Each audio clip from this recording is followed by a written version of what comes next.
Springtime allergies can be difficult to avoid this time of year, but allergists suggest cleaning your home in specific ways to help minimize your symptoms. KRCG 13's Gracie Matisse spoke with an allergist with MU Healthcare and joins us live with some helpful tips for allergy sufferers.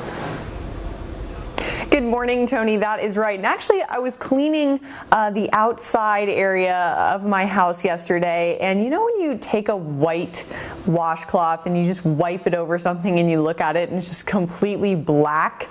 Yeah, that got me thinking about pollen. And allergist and Dr. Franzese with MU Healthcare says the first thing that you can do to help some of those allergens is to change and wash your clothes when you come inside from being outside. That's just the first simple thing that you can do to help some of those allergies. Dr. Franzese says springtime is the worst time for tree pollen allergies. Summer is when grass allergies are at their peak. Fall time, weeds and some mold allergies are at their peak. And winter, when many are indoors, is the worst time for dust mites and indoor allergies. She says air filters can help, but there's a strategic way to use them.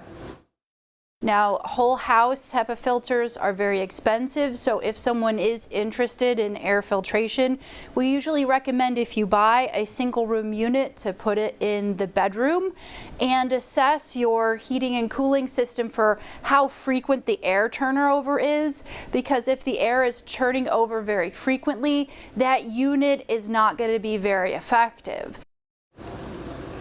Those springtime allergies are obviously top of mind right now, that tree pollen, but since a lot of people have been staying inside, we also have to worry about the indoor allergies that one might associate with wintertime. She says that wetting down surfaces, whether that be the counter or even the floor, can help those particles from coming up and creating even more allergies while you're cleaning. Tony, back to you.